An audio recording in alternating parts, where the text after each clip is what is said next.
आज प्रथम पर्यायर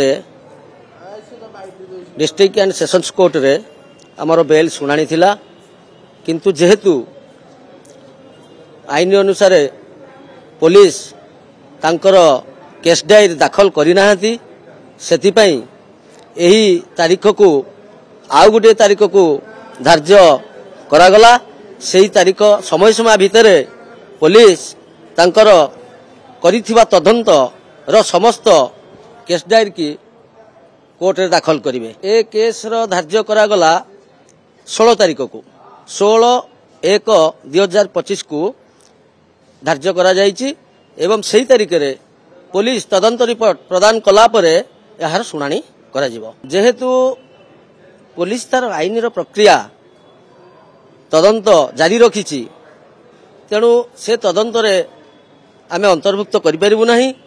सेमाने ठीक समय मध्य सीडी दाखल करिवे बोली आमे आशा करूछु।